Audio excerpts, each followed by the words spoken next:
Shalom saudara-saudara, bertemu lagi di program Renungan Online hari ini. Seperti biasa, harapan saya semua saudara dalam keadaan sehat, sukacita di dalam Yesus Kristus. Nah, sebelum kita masuk renungan, mari kita berdoa. Bapa, di dalam nama Yesus Kristus, kami mengucap syukur terima kasih sepanjang minggu ini Engkau telah memberkati kehidupan kami. Kiranya berkat Tuhan yang sama pun menyertai kehidupan kami sepanjang minggu hari ini. Kau memberkati mulut bibir hamba-Mu, agar setiap perkataan dalam renungan ini mengalir secara benar sesuai dengan kebenaran firman Tuhan. Kau juga memberkati setiap telinga-telinga yang mendengar dimanapun mereka berada. Kiranya kebenaran ini akan menyegarkan jiwa dan roh mereka. Terima kasih Bapa, di dalam nama Yesus kami siap untuk menerima firman Tuhan. Amin. Nah, saudara melihat pada kasus-kasus moral yang sedang terjadi di Indonesia hari-hari ini, ya, ada beberapa hal. Antara lain kasus Holy Wing, sudah kita bahas minggu kemarin. Lalu ada kasus sekolah namanya SPI, Selamat Pagi Indonesia, yang ada di Batu, Malang, di mana pendiri atau pemimpin daripada SPI ini melakukan pelecehan seksual kepada beberapa puluh muridnya sendiri. Dan sekarang sedang dalam kasus pengadilan. Lalu ditambah lagi satu kasus di Jombang, salah satu pesantren yang terlibat kasus percabulan, juga sedang di dalam penanganan polisi. Dan yang terakhir, kasus yang juga ramai ini kasus ACT, Aksi Cepat Tanggap. Nah, di ACT inilah kita akan membahas, kita akan belajar di balik kasus ini ada sesuatu nilai yang kita bisa tangkap menjadi kehati-hatian saudara dan saya. ACT, sekali lagi, Aksi Cepat Tanggap. Apa itu? ACT adalah organisasi nirlaba profesional, organisasi filantropi, ya. Jadi organisasi ini berfokus pada pekerjaan kemanusiaan, yaitu penanggulangan bencana mulai dari fase darurat sampai kepada fase pemulihan pasca bencana. Jadi kalau melihat ini juga organisasi yang mulia ini. Jadi dibangun dengan maksud tujuan yang mulia. Lalu kenapa menjadi masalah yang ramai hari-hari ini? Saya bacakan tulisan di Detik News, ya, pada bulan Juli, tanggal 4 Juli 2022. PPATK, Pusat Pelaporan dan Analisis Transaksi Keuangan, sedang menganalisis aliran dana dari ACT. Sebagian hasil analisis sudah diserahkan ke aparat penegak hukum. Ya, kami sudah proses sejak lama dan sudah ada hasil analisis yang kami sampaikan kepada aparat penegak hukum, kata Ketua PPATK kepada wartawan Senin tanggal 4 bulan 7 2022. Dari hasil analisis sementara, teridentifikasi ada penyalahgunaan dana terkait aktivitas terlarang. Dikatakan hasil analisis sudah diserahkan kepada Densus 88 dan BNPT. Wow, ada apa? Kalau sudah berkaitan dengan Densus 88 dan BNPT, maka sementara ini kita berpikir berkaitan dengan teroris, ya. Nah, kita lanjut. Lembaga filantropi Aksi Cepat Tanggap ini menjadi sorotan masyarakat karena dugaan penyelewengan pengelolaan dana yang dikumpulkan dari masyarakat. Dugaan itu terungkap melalui laporan utama majalah Tempo yang terbit pada Senin tanggal 4 bulan 7 2022 dengan judul Kantong Bocor Dana Umat.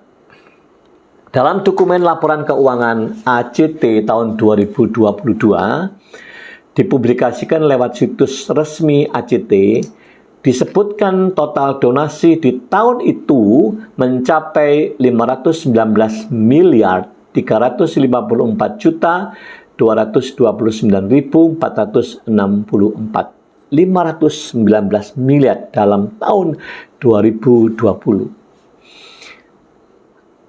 Lalu yang menjadi persoalan juga ditemukan adanya gaji petinggi ACT yang berlebih-lebihan. Ya, salah satu yang menjabat sebagai presiden itu mencapai gaji 250 juta per bulan.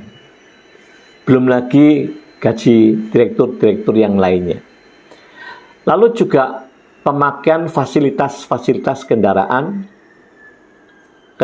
mewah, ya.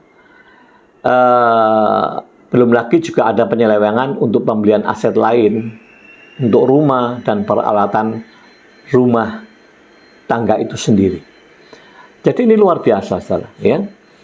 Seharusnya dibangun dengan tujuan yang mulia, tetapi di dalam perjalanannya mulai menyimpang, terjadi penyelewengan keuangan yang dipakai ke sana kemari yang tidak seharusnya itu dipakai.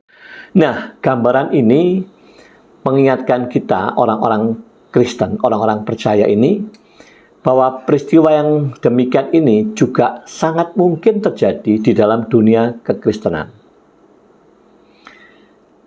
Sebab itu, marilah kita masuk di dalam urusan kerohaniannya. Kita tidak detail tentang kasus ACT-nya, ya.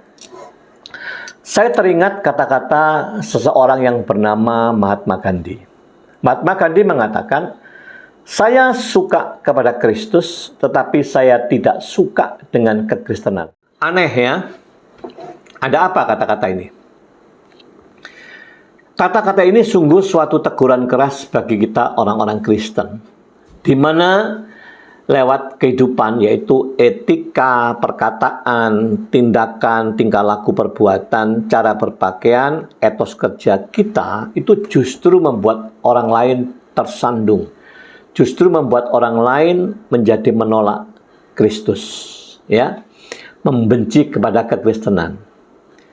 Mari saudara-saudaraku, kita belajar agar lewat kehidupan saya dan saudara, kita orang percaya ini, orang lain menjadi diberkati, orang lain menjadi lebih mengenal siapa Yesus Kristus, orang lain lebih mencintai tentang esensi kekristenan. Ya, agar supaya apa? Tidak terjadi Mahatma Gandhi yang lainnya. Ya, ini menyedihkan sekali. Ya. Seseorang yang tersandung justru karena kelakuan orang Kristen itu sendiri. Karena kehidupan orang Kristenlah, maka orang menjadi antipati terhadap kekristenan. Saudara, ini yang disebut batu sandungan, ya.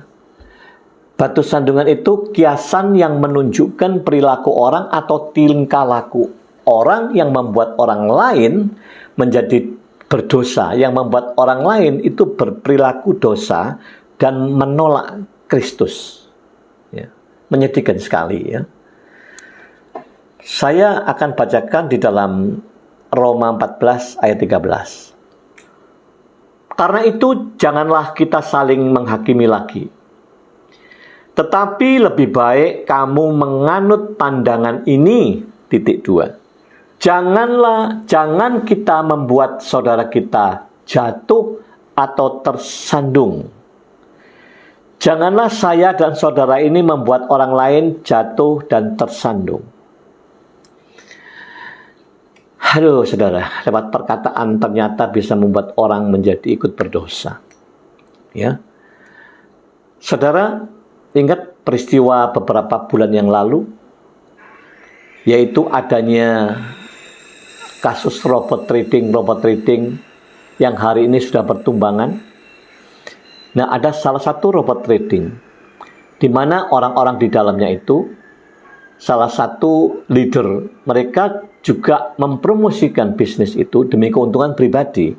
Mereka menggunakan ayat-ayat Alkitab, ya, supaya mereka itu lebih yakin, lebih percaya mereka akan ikut kepada orang tersebut. Dan orang ini pernah saya sampaikan dalam perenungan, seorang hamba Tuhan. Ya, jadi setelah terjadi kasus tumbang semua robot trading, nah, sikap, kelakuan, perkataan hamba Tuhan ini menjadi batu sandungan buat orang lain. Ya. Sehingga orang lain menjadi, nah inilah, kalau menjadi batu sandungan itu bisa-bisa akan membawa orang lain menjadi benci, saudara. Menjadi antipati. Ya. Nah, kasus ACT saya singgung sedikit. Kenapa awal yang tujuannya mulia, lalu dalam perjalanannya menjadi rusak berantakan, menjadi kasus besar. Karena apa?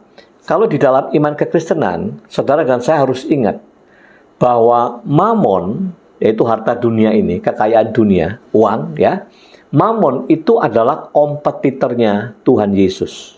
Hati-hati, ya. Tuhan Yesus tidak menempatkan diri sebagai kompetitornya bukan kepada iblis si jahat. Justru yang ditulis kompetitornya itu adalah mamon.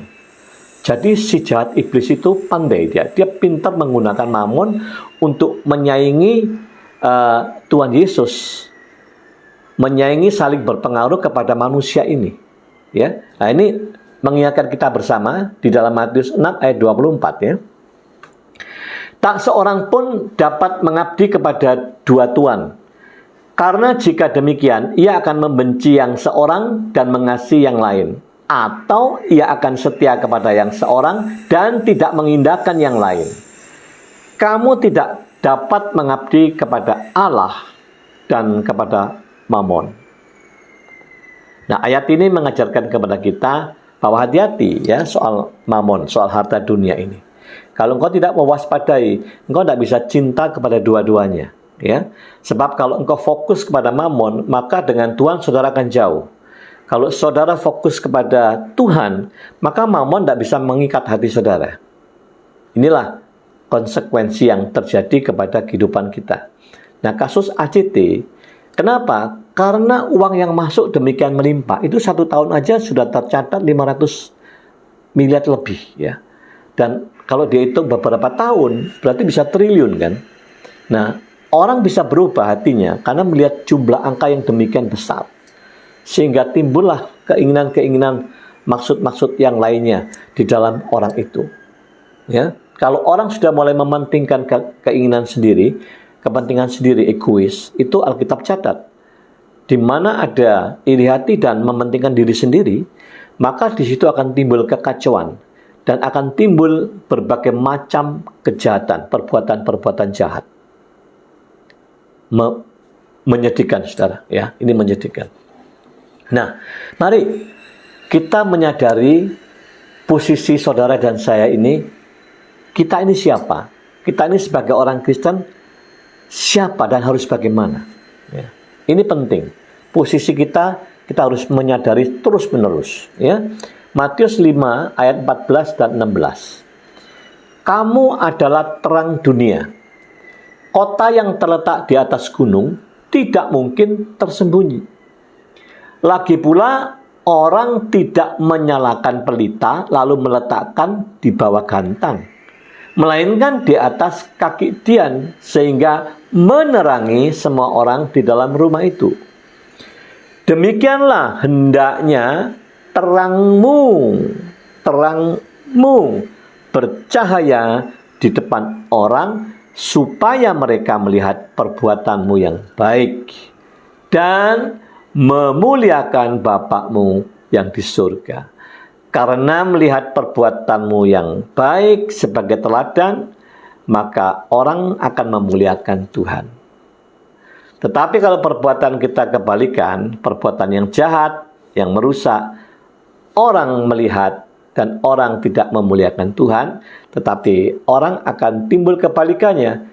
Dia akan antipati, dia akan membenci. Ya, saudara, disinilah kalau saudara dan saya ini ingat siapa posisi kita ini sebagai orang percaya, maka kita akan memiliki kehati-hatian yang lebih. Ya. Untuk itulah, mari saya ajak saudara merenungkan satu ayat lagi. Ini ayat yang penting sekali. Ibrani 6 ayat 11. Demikian bunyinya. Tetapi kami ingin supaya kamu masing-masing menunjukkan kesungguhan. Kita garis bawahi kata kesungguhan. Supaya kamu masing-masing menunjukkan kesungguhan yang sama untuk menjadikan pengharapanmu suatu milik yang pasti sampai pada akhirnya. Ini pesannya supaya saudara dan saya ini memiliki kesungguhan. Kenapa kok kita supaya punya kesungguhan hati? Supaya kita bisa menjadi teladan juga buat orang lain. Ya, inilah kunci kemenangan bagi kehidupan kekristenan saudara dan saya. Adalah jika kita ini hidup bersungguh-sungguh di dalam Tuhan. Saudaraku, hal-hal penting apa yang menjadi alasan mengapa kita ini harus hidup dengan kesungguhan? Yang pertama, jelas agar kita jangan menjadi batu sandungan bagi orang lain. Kalau jadi batu sandungan orang lain juga bisa berbuat salah dosa karena perbuatan kita. Dan kita ikut berdosa. Ya. Nah, sebagai contoh yang baik, kalau kejadian di ATC karena mamon, ya, maka sangat mungkin ini terjadi di dunia kekristenan. Ya. Jadi ini perlu perhatian khusus buat siapa? Buat jemaat-jemaat Kristen, buat para pelayan-pelayan di mimbar, termasuk para pendeta, para gembala. Ini harus punya kehati-hatian yang tinggi. Harus mengerti siapa diri kita ini. Kalau enggak, kita juga akan terpleset menjadi batu sandungan. Ya, banyak perkara keuangan, terperosok karena seksual, terperosok karena tingkah laku, tingkah pola perbuatan yang menyakitkan banyak orang. Dan semua ini, kalau di luar kontrol kita, maka rusaklah kekristenan itu, dan sangat mungkin orang-orang di luar sana akan membenci kekristenan. Inilah saudara yang kita sebut kita memang harus sungguh-sungguh membutuhkan kedewasaan rohani. Ya, manusia roh kita harus semakin dewasa. Contoh lain, ya, janganlah kita ini membedakan seorang dengan seorang yang lain hanya karena posisi kekayaan atau posisi kekuasaan seseorang. Terutama di dalam hal memberi. Ya, ini ada berbahayanya. Berbahaya bagi siapa? Bagi pemberi maupun yang diberi. Kalau orang memberi dan dia dipuji, maka dia bisa jatuh dalam kesombongan. Dia sudah menerima pujian itu di dunia ini. Tetapi bagi orang yang menerima pemberian, ini kalau dia nggak kuat, dia akan menjadi orang yang lebih menghormati si pemberi daripada orang-orang yang lain. Kalau si pemberi ini orang kaya, maka dia akan lebih menghargai orang kaya ini daripada yang lain. Jadi sesungguhnya kalau mau jujur untuk keselamatan dua belah pihak, pada saat orang memberi, belajarlah memberi tanpa diketahui. Ya, sebab apa? Memberi juga tidak membutuhkan pujian. Cukup Tuhan yang tahu. Maka selamatlah pemberi ini di dalam dosa kesombongan. Sedangkan yang diberi juga seharusnya tidak perlu tahu siapa yang memberi. Kalau dia tahu kalau pemberiannya besar, maka orang ini akan ada hati ketergantungan atau berharap terus. Dan dia akan sungkan. Dan dia akan bisa lebih tunduk kepada orang ini. Ya. Dan biasanya orang yang begini ini adalah karena kedudukan atau karena kekayaan. Sehingga kedua-duanya jadi korban dosa. Nah, sebab itu sekali lagi, sungguh marilah kita ini hidup punya kesungguhan hati yang serius, ya, menjadi semakin hari semakin dewasa secara rohani. Yang kedua, kenapa kita harus memiliki kesungguhan hati? Memang kita ini harus hidup sungguh-sungguh, karena Alkitab mencatat ada upah yang besar menantikan orang yang sungguh-sungguh. Ya, Ibrani 10 ayat 35. Sebab itu janganlah kamu melepaskan kepercayaanmu karena besar upah yang menantikan. Jadi saudara dan saya ini memang harus memelihara kesetiaan ini. dengan bersungguh hati ya, kepada Tuhan. Yang ketiga, ini mengingatkan kita semua, kita harus sungguh-sungguh. Kenapa? Kalau nggak sungguh-sungguh, kita akan terseret hidup di dalam kedagingan, ya. Dan hidup dalam kedagingan akan membawa kepada kebinasaan. Ya. Galatia 6 ayat 7 sampai 9, ya. Saudara, perhatikan ayat ini. Jangan sesat. Allah tidak membiarkan dirinya dipermainkan. Karena apa yang ditabur orang, itu juga yang akan dituainya. Ayat 8. Sebab barang siapa menabur dalam daging, ia akan menuai kebinasaan dari dagingnya. Tetapi barang siapa menabur di dalam roh, ia akan menuai hidup yang kekal dari roh itu. 9. Jadi janganlah kita jemu-jemu berbuat baik. Karena apabila sudah datang waktunya, kita akan menuai jika kita tidak menjadi lemah. Jadi ayat ini menggiring saudara dan saya supaya kita ini menabur bukan di dalam daging. Kalau menabur dalam daging itu adalah membawa kepada kebinasaan. Tetapi kita harus menaburnya di dalam roh. Karena akan menggiring saudara dan saya menuju kepada hidup kekal. Ya. Nah, kalau kita memperhatikan bagaimana saudara dan saya ini harus hidup, kita tidak akan sekali lagi menjadi batu sandungan kepada orang lain. Ayat terakhir kita baca, Efesus 5 ayat 15. Karena itu, perhatikanlah dengan seksama. Perhatikanlah dengan seksama bagaimana kamu hidup. Jangan seperti orang bebal, tetapi seperti orang arif. Mari saudara, hiduplah sebagai terang Kristus di mana saja engkau berada, sehingga engkau tidak menjadi batu sandungan kepada orang-orang yang melihat saudara. Karena itu, dengan keteladanan yang benar, maka saudara akan menghindari kehidupan dari public distrust. Ya. Kalau kita membiarkan batu sandungan, maka sangat mungkin terjadi public distrust terhadap kekristenan, yaitu ketidakpercayaan publik terhadap orang-orang Kristen. Amin. Kita berdoa. Demikianlah Tuhan Yesus, waktu yang pendek ini, lewat peristiwa ACT, kita boleh belajar di balik kasus ini, bahwa inilah bentuk batu sandungan yang tidak boleh muncul dari orang-orang Kristen. Kalau kita hidup penuh sebagai batu sandungan, maka tidak mustahil akan menimbulkan public distrust, ketidakpercayaan publik kepada kekristenan, bahkan menjadi antipati kepada kekristenan. Oleh sebab itu kami bersyukur Tuhan kalau Roh Kudus terus mengajar kami bahwa kami inilah terang Kristus dimanapun kami berada. Kami selayaknya menjadi teladan. Kami tidak boleh menjadi batu sandungan kepada siapa saja orang-orang di sekitar kita. Terima kasih Bapa. Engkau memberkati kami dengan firman-Mu. Haleluya. Amin. Demikianlah saudara firman Tuhan siang hari ini. Jangan lupa saudara share kepada saudara-saudara lain yang saudara kasih supaya jadi berkat. Ya. Dan kita akan bertemu kembali minggu depan di dalam tema yang berbeda. Tuhan memberkati.